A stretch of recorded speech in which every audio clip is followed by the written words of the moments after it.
திருச்சிற்றம்பலம். ஹர பார்வதீபதே ஹர மகாதேவா. தென்னாடுடைய சிவனே போற்றி, எந்நாட்டவர்க்கும் இறைவா போற்றி. திருச்சிற்றம்பலம். பொழியான திருமேனி உமிழ்தான மிகமேவும் கழியார வெறும் யானை கடல் நாழோ மரவ மல்லழிகாழு மலர் தூவும் அடியார்கள் உளமாற வெளியாகும் வலிதாய வினை கூட நினையாவே. திருச்சிற்றம்பலம். தில்லை கூத்தபெருமான் திருவடிகளை சிறமேற்கொண்டு குருமகா சன்னிதானங்கள் பொற்பாதம் பணிந்து அடியவர் பெருமக்கள் பொற்பாதம் பணிந்து இன்றைய அபிராமி அந்தாதி சிந்தனையிலே நாம் சென்ற வாரம் ஒரு 75வது பாடலை பார்த்தோம். தங்குவர் கற்பகத்தாருவின் நிழலில் தாயாரின்றி மங்குவர் மண்ணில் வழுவா பிறவியை மால் வரையும் பொங்கு உவர் ஆழியும் இரேழ் புவனமும் பூத்த உந்தி கொங்கிலர் பூங்குழலால் திருமேனி குறித்தவரே.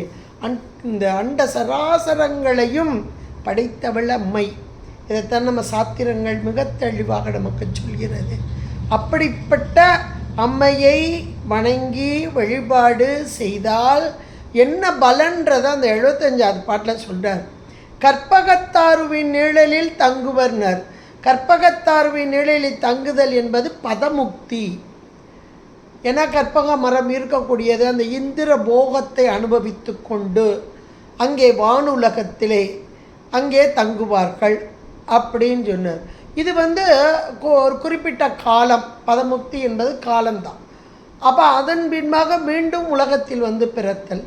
ஆனாலும் கூட இந்த அம்மையே வழிபடக்கூடியவர்கள் சில காலம் அங்கே இருந்து எல்லா சுகபோகங்களை அனுபவித்தாலும் மீண்டும் தாயாரின்றி மங்குவர் மண்ணில் வழுவா பிறவியை. இங்கே வந்தும் அவர்களுக்கு எந்த விதமான மீண்டும் ஒரு பிறவி என்பது கிடையாது அப்படின்றத அந்த பாடலை 75வது பாடலில் சொல்லிய அபிராமி பட்டர் மீண்டும் சொல்கிறார். இந்த அம்மையை மனதிற்குள்ளேயே அந்த குறித்தேன்ற வார்த்தையை கொண்டு வந்தார். மீண்டும் 76வது பாடலில் அந்த குறித்தேன் அப்படின்னு கொண்டு வர்றார். குறித்தேன் என்ற மாத்திரத்தில் மனதிற்குள் வழிபாடு செய்தல். சாதாரண புறத்தே வழிபாடு செய்வது என்பது நல்லது தான். இப்போதைக்கு நம்ம இந்த உடம்போடு கூடி இந்த உலகத்திலே வாழும் மக்களாகிய நாம் புற வழிபாடு தான் நமக்கு தெரிந்த ஒன்று, இன்னும் ஏற்றுக்கொள்ளக்கூடிய ஒன்றும். நம்ம அதைத்தான் ஏற்றுக்கிடுவோம். வெளியே போய் கோயிலுக்கு போகலைன்னா அன்றைக்கி மனசே நமக்கு நிம்மதியாக இருக்காது. சாமியை பார்க்கலைன்னா நிம்மதியாக இருக்காது. ஒரு தடவை எட்டி பார்த்துட்டு வந்தால் தான் அப்பா இன்னைக்கு போய் பார்த்துட்டு வந்தேன் நிம்மதியாக இருக்குது எனக்கு அப்படின்னு ஒரு சந்தோஷம் நமக்குள்ளே வரும். இதற்கெல்லாம் காரணம் நம்முடைய பக்குவ நிலை, உயிரின் அறிவு, உயிரின் பக்குவம்தான்.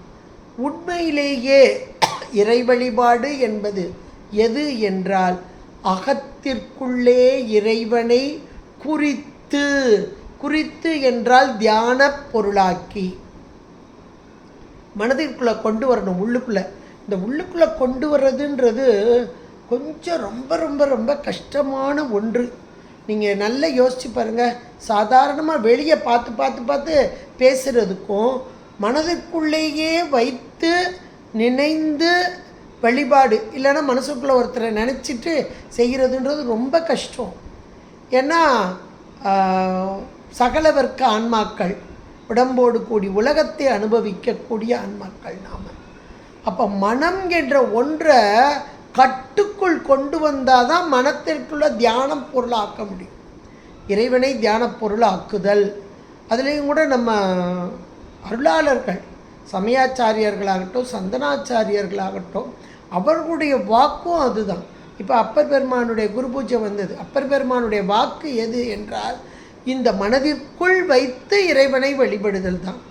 இறைவன் எங்கே இருக்கிறான் என்றால் உயிர் அறிவில் இருக்கான். அப்போ உயிர் எங்கே இருக்குது? இந்த உடம்புக்குள்ளே இருக்குது.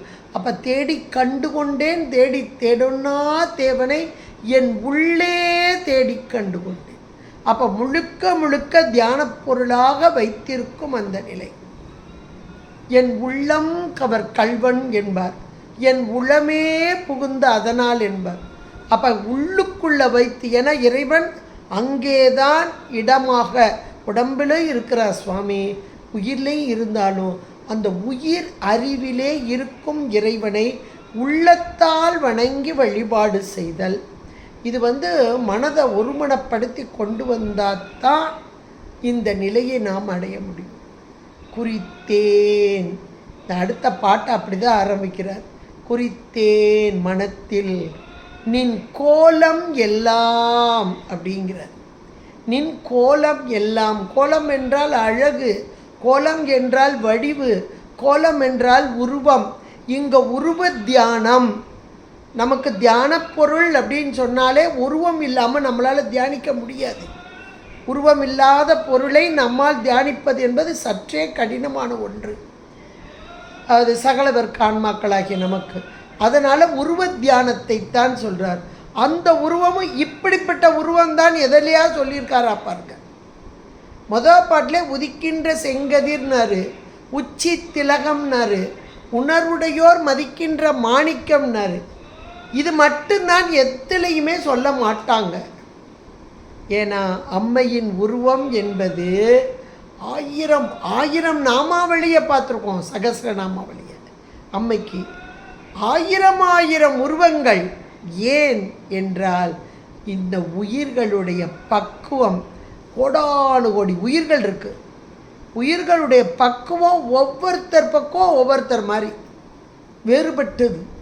அப்போ அந்தந்த ஆன்மாக்களுக்கு அந்தந்த வகையிலே அருள் பாலித்தல். இங்கே கூட நமக்கு உயிர் பக்கத்தை பற்றி சொல்லும்போது சகலர், பிரளயாகலர், விஞ்ஞானகலர் அப்படின்னு சொல்லுவோம். நம்ம சாத்திரம் சொல்கிறது. சகலருக்கு குருவாக முன்னாடி வருவர், அதாவது மானுட சட்டை தாங்கிவர். பிரளயாகலருக்கு மான் மழுவோடு சந்திரசேகராக வருவார்.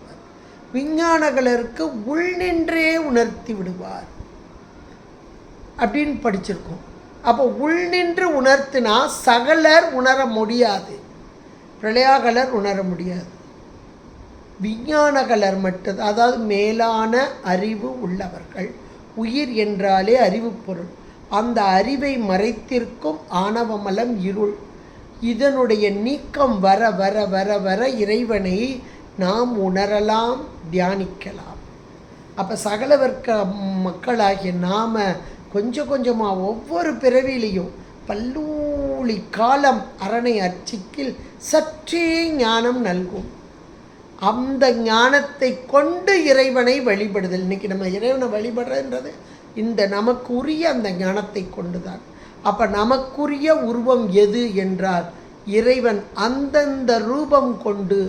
இப்போ இறைவியோட ரூபம் அதுதான். இன்றைக்கி கோவில்களில் எத்தனை எத்தனை ரூபம் கொண்டு இருக்கு, எத்தனை எத்தனை பெயர் கொண்டு.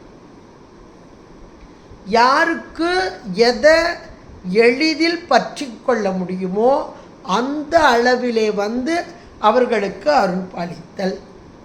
இதை இன்னும் எளிமையாக சொல்லணும்னா, ஒரு அம்மா தன்னுடைய குழந்தைய வளர்ப்பான்.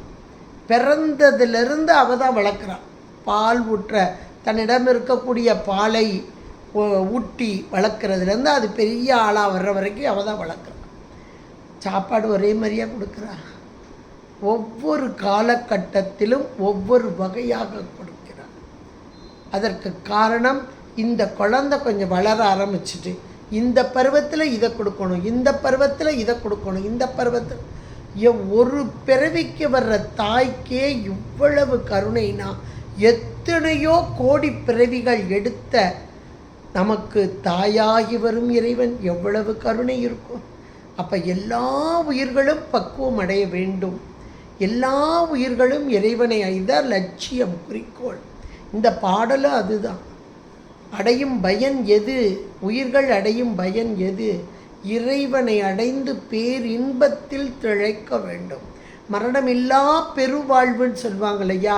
மரணம் என்பது துன்பம் தரக்கூடியது, மரணமில்லா பெருவாழ்வு என்பது பேரின்பம் தரக்கூடியது.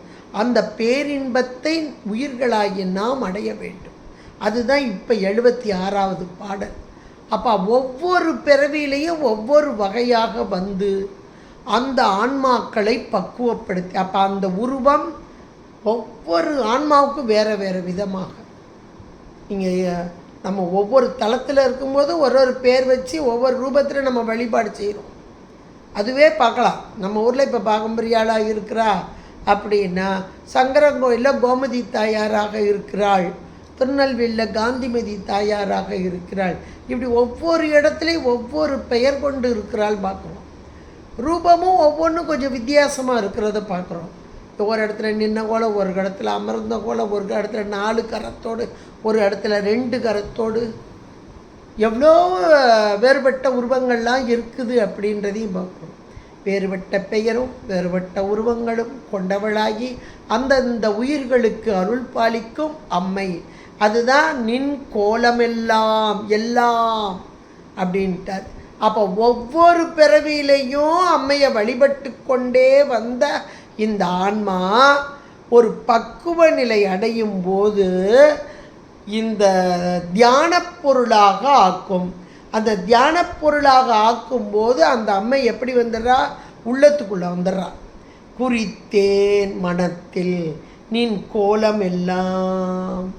அப்படி தியான பொருளாக்கி அம்மையை வழிபட்டால் என்ன பலன்? அடுத்த வார்த்தையில் சொல்கிறார், நின் குறிப்பு அறிந்து. இப்படி உள்ளுக்குள்ளே தியானம் பண்ண பண்ண பண்ண பண்ண இந்த உயிர் என்பது இன்றைக்கு உடம்புல, இந்த உடம்புல இருக்குது.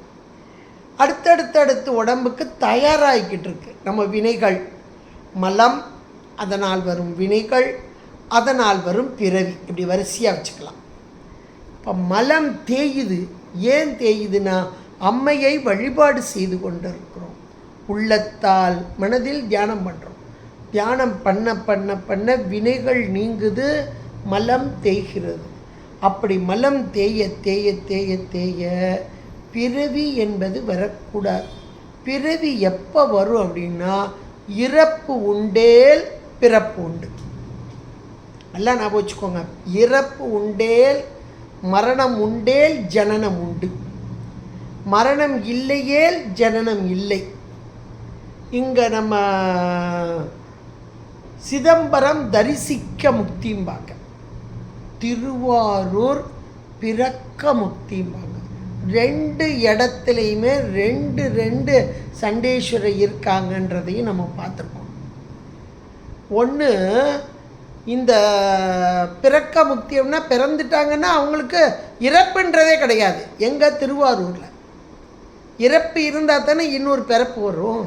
அப்போ இறப்பு இல்லை அப்படின்னா மரண வாதனையே கிடையாது, மரணம் கிடையாது, மரண வாதனையும் கிடையாது.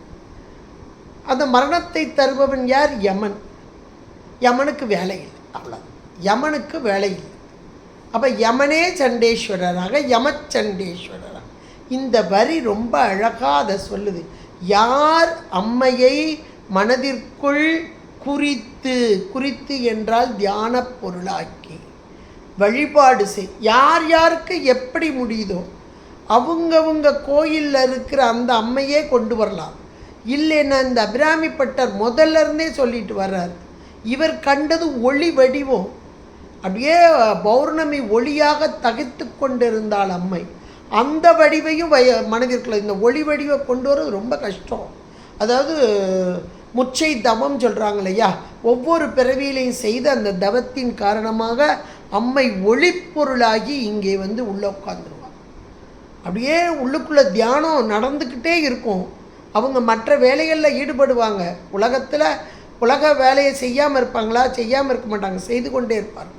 ஆனால் உள்ளத்திற்குள் தியானித்து கொண்டே இருப்பார்கள். அம்மை விட்டு பிரிய மாட்டார், ஒரு கணமேனும் விட்டு பிரிய மாட்டார். இவர்களுடைய நினைப்பிலேயே இருந்து கொண்டிருப்பார். இந்த அபிராமி பட்டர் அந்த நிலையில் இருந்தவர் தான். இவருடைய பெருமையை உலகுக்கு உணர்த்த வேண்டும். இனிவரும் மக்களும் அம்மையை உணர்ந்து வழிபட வேண்டும் என்பதற்காக இந்த அபிராமி அந்தாதி பாடல்கள் யாரெல்லாம் படிக்கிறோமோ அவர்களுக்கெல்லாம் மேலான வாழ்வு கிடைக்க வேண்டும் என்ற பெரு நோக்கத்தோடு தான் இந்த அம்மை இந்த விளையாடலே செஞ்சது. அந்த அமாவாசை நாளில் இவர் உள்ளுக்குள்ளே எப்படி இருந்தார் அப்படின்றது நமக்கு தெரியணும். அன்னைக்கு அமாவாசை இருளான நாள். ஆனால் இவருடைய உள்ளமோ ஒளியான அம்மையோடு ஒன்றித்து இருந்தது. இந்த பாட்டில் அப்படியே அதை சொல்கிறார். நின் குறிப்பு அறிந்து மறித்தேன்.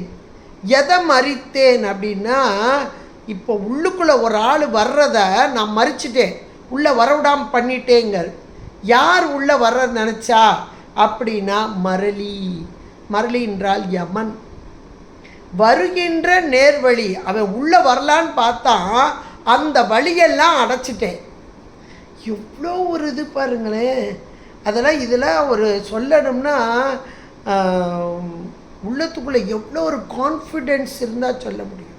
அப்பர் பெருமான் கூட கடைசி பாட்டில் புகழூரில் சொல்வார், என்னோ ஏன் சொல்லி என்னோ ஏனோ எம்பெருமான் திருவடியே எண்ணின் நல்லால் ஒன்னுள்ளே 9 வாசல் வைத்தாய் ஒக்க அடைக்கும் போது உணர மாட்டேன். ஒக்க அடைக்கும் போது உணர மாட்டேன். ஆனால் இவர் எப்படி சொல்கிறார் பாருங்க, மறித்தேன் அப்படின்ட்டார். எந்த பக்கமாக அந்த மரடி வந்து இழுத்துட்டு போவான் எனக்கு தெரியாது அப்படின்னு சொன்னார் அவர். ஆனால் இவர் சொல்கிறார் பாருங்க, அந்த வாயிலேயே அடைச்சிட்டேன் அப்படின்னார். மரளி வருகின்ற நேர்வழி. அப்படி என்றால் மரணம் என்பது கிடையாது. யார் அன்னையை மனதிற்குள் தியான பொருளாக்கி கொண்டு வருகிறார்களோ அவர்களுக்கு மரணம் என்பது கிடையாது. உள்ளே நுழைய முடியாது. யமப்பையன் உள்ள நுழைய மாட்டான்.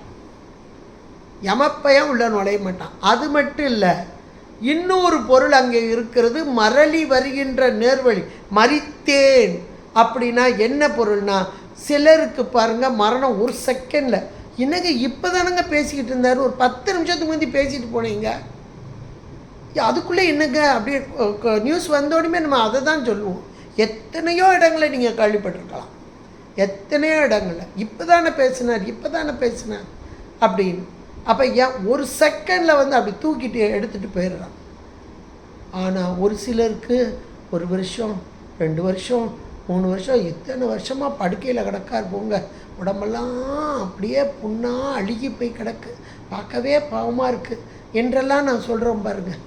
இது மரண வாதனை, யமவாதனை. எப்படியோ அவங்களுக்கு மரணம் வரப்போகுது, இல்லைன்னு சொல்கிறதுக்குல்ல. ஆனால் இந்த வாதனைப்படுறாங்க பாருங்க, அதை பார்க்க கண்கொண்டு பார்க்க சகிக்க அவ்வளோ துன்பப்படுவாங்க. அப்போ இந்த அம்மையை மனதிற்குள் தியான பொருளாக்கி யார் வழிபடுகிறார்களோ அவர்களுக்கு மரளி என்று சொல்லக்கூடிய யமனு வரமாட்டான், வாதனையும் கிடையாது. தாங்க ரொம்ப முக்கியம். யமவாதனை மரணவாதனை என்பதும் கிடையாது, மரணம் என்பது கிடையாது. மரணம் இல்லைன்னா அப்படி என்னங்க வரும் அப்படின்னு ஒரு பெரிய கேள்வி நிறைய பேர் கேட்பாங்க, மனசுக்குள்ளே நினைப்பாங்க. உண்டு, நம்முடைய வாழ்க்கையில் எத்தனையோ பேரை நீங்கள் பார்க்கலாம், ரொம்ப புலம்பி அழுது கடைசி நேரத்தில் அப்படி ஒரு சொலண்டு வெளியேறது ஒன்று உண்டு. அது மரளி வந்து இழுத்துட்டு போகிறது. சிரிப்போடு அமைதியாக, அந்த அமைதியோடு கூடி அப்படி வெளியேறது ஒன்று இருக்குது பாருங்க, அது மரணமில்லாத மேலான சிவபதம், சிவதூதர்களால் வந்து அழைத்து செல்லப்படுதல். இந்த நிலை வர வேண்டும் என்றால் அம்மையை மனதிற்குள் தியான பொருளாக்கணும். அந்த 2 வார்த்தைகள் அப்படியே அதுதான். குறித்தேன் மனதில் நின் கோலமெல்லாம், அது அப்படி மனதிற்குள்ள குறித்ததால் தியான பொருளாக்கினதால் நின் குறிப்பறிந்து மறித்தேன், மரளி வருகின்ற நேர்வழி அடைச்சிட்டேன் அப்படிங்கிறார். எவ்வளோ ஒரு கான்ஃபிடென்ஸாக சொல்கிறார் பாருங்கள். நேர்வழி என்று சொல்லி அடுத்து சொல்கிறார், அம்மையை பற்றி சொல்கிறார். அப்போ அம்மை என்பவள் யார் என்றால், வண்டு கிண்டி வெறி தேன் அவிழ்கின்ற கொன்றை வேணிப்பிரான். இறைவன் எம்பெருமானை பற்றியதான இறைவன் எம்பெருமானுடைய ஜடா முடியிலே அங்கே கொன்றை மலர் அணிந்திருக்கிறார். அந்த கொன்றை மலரிலே அந்த வண்டுகளானது அமர்ந்து வெறி தேன் மனமிகுந்ததான அந்த தேனை பருகி கொண்டிருக்கிறது. அப்படிப்பட்ட இறைவன் எம்பெருமான். வண்டு கிண்டி வெறி தேன் அவிழ்கின்ற கொன்றை வேணிப்பிரான். கொன்றை மலர் என்பது பிரணவ மலர். இயல்பிலேயே மென்மையானது, பிரணவ வடிவம் உள்ளது, இறைவனால் விரும்பி அணியப்படக்கூடியது, தேன் பிழிற்றக்கூடிய மலர். இறைவன் எம்பெருமான் ஜடாமுடி மேலே இந்த கொன்றை மலரை சூடியவராக காட்சி தருவார். இந்த மலரை அணிந்த இறைவன் எம்பெருமான். அந்த இறைவன் எம்பெருமானுடைய ஒரு பாகத்திலே வேணிப்பிரான் ஒரு கூற்றை, ஒரு பாகத்தை, வாம பாகத்தை மெய்யில் பறித்தே. இவள் பறித்து கொண்டாள் என்றால் இவள் இங்கே இறைவனை நோக்கி தவம் செய்தாள். நிறைய இடங்களில் அம்பாள் தவம் செய்கிறாள். தவம் செய்த போது முதலே இங்கேருந்து வரும்போதே அம்மாவை சுவாமி தான் அனுப்புவார். ஏம்மா போ, ஏன்னா உலக மக்கள்லாம் நல்ல பேர் அடைய வேண்டும், மரணமில்லாத அடைய வேண்டும் என்றால் நீ போய் அருள் பாலி என்று சொல்லி அனுப்புவார். அப்படி அனுப்பிய மாத்திரத்திலே இந்த அம்மை இங்கே வருகிறாள். ஒவ்வொரு இடத்துலையும் நீங்கள் திரு அடுத்துறை பசுவடிவில் வரும் அம்மை. பசுவடி அடுத்துறை என்றால் நீங்குதல், பசுவடிவம் நீங்க பெற்ற இடம் என்பதாக பொருள்.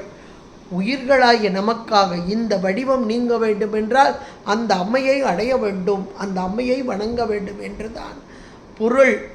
அந்த திரு அடுதுறை என்பதாக இந்த துறை என்பது நமக்கெல்லாம் வழிகாட்டுவதற்காக இங்கே வந்த இறைவன் அம்மையை ஏற்றுக்கொள்கிறார். அணைந்த பிரானாக, அப்படியே அம்மையை அப்படியே அணைச்சிக்கிடுவார். அணைந்த பிரானாக ஏற்றுக்கொள்ளும் இறைவன் எம்பெருமான் என்பதுதான் அந்த பொருள். இப்போ இந்த இதில் சொல்கிறார் பாருங்க, ஒரு கூற்றை மெய்யில் பறித்தே. அம்மை ஒரு பாகமாக இருக்கிறார், இறைவனோடு ஒன்றித்து இருக்கிறார். இந்த இறைவனோடு ஒன்றித்து இருப்பது என்பது பொருள் ஒன்றுதான். பொருள் ஒன்று அவன் தானே, இரண்டு அவன் இன் அருள். அப்போ அருளோடு கூடிய, அதாவது குணத்தோடு கூடிய குணி, ஒன்றான பொருள்தான். அவனுடைய குணம் எது? கருணை. இந்த கருணை தான் உருவம் கொண்டு இங்கே வெளிவருகிறது.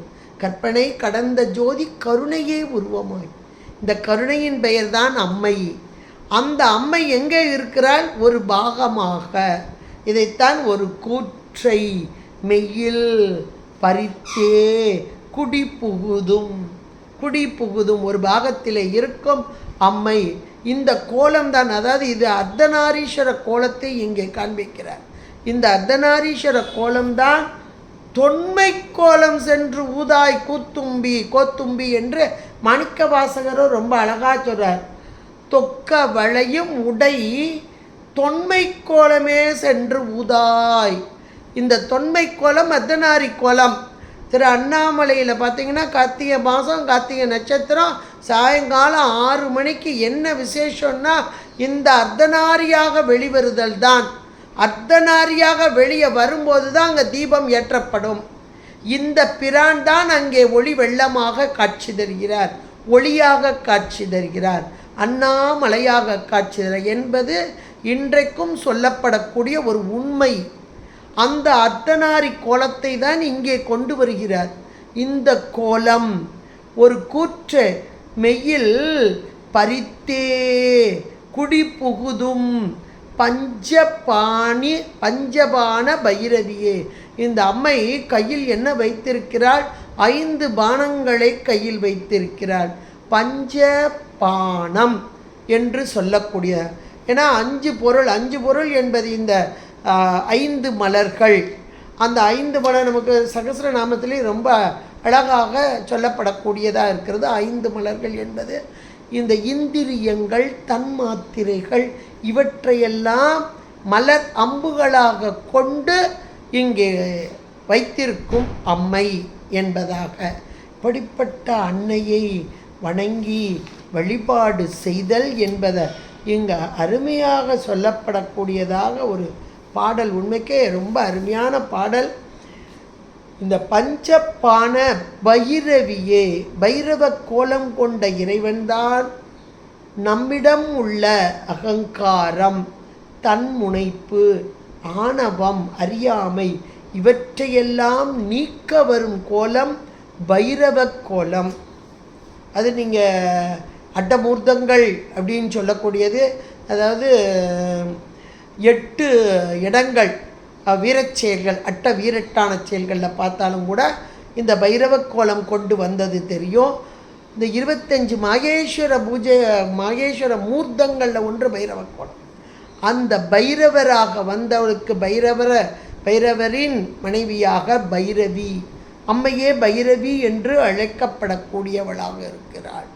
இந்த பஞ்ச பான 5 மலர் அம்புகளை கையில் கொண்ட அம்மை, பைரவி கோலம் கொண்டு வந்த அம்மை. எதற்காக? என்னைக்கு நாம் இறைவன்கிட்ட சேர முடியும் என்றால், என்றைக்கு நம்முடைய மலம் நீங்குகிறதோ அன்றைக்கு தான் சேர முடியும். அப்போ மல நீக்கம் எப்பொழுது நடக்கும் என்றால், உயிர்களாகிய நம்மிடம் இருக்கும் அறியாமை, ஆணவம் நீங்க வேண்டும். அந்த நீக்குவதற்கு இவள் பைரவ கோலம் பைரவியாக வந்து 5 தன் மாத்திரைகளையும் தன்வசம் கொண்டவள்.